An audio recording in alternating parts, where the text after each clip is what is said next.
Well, today marks 30 days since Governor Kim Reynolds delivered her annual Condition of the State address, which also means it's the soft deadline for lawmakers to outline next year's public school funding.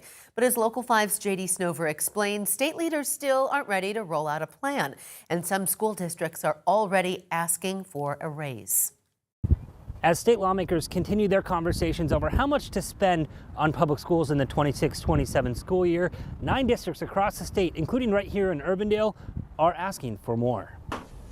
Unfortunately, yes. That's how Urbandale School Board member Josh Van Ryswick agreed to the current district budget forecast for next year at a January meeting. The same night, the board voted to join a contingent urging lawmakers for a 5% increase in per pupil funding. I don't think we can in good conscience ignore the fact that we are having to make really hard, terrible decisions that affect our kids, our teachers. The coalition's request comes as state leaders weigh much smaller increases. The governor has proposed 2%, and the Iowa Senate has passed a bill this week which would provide slightly less than that. But even while districts argue 5% is necessary, Iowa House Speaker Pat Grassley says the state must budget responsibly.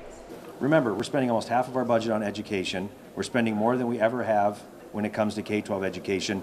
All we ever talk about is just whether there needs to be more money. And yes, we continue to make record investments. Grassley says House Republicans will propose at least a 2% increase, which aligns with the state's average since 2012. A number of school leaders say amounts to, quote, underfunding. In a statement, Urbandale Board President Margaret Young says, quote, we've already reduced our budget by $1.5 million due to declining enrollment and current funding levels. With inflation near 3%, anything less than 2% SSA forces deeper cuts that directly impact staffing and student programming. In Urbandale, I'm J.D. Snover, Local 5 News.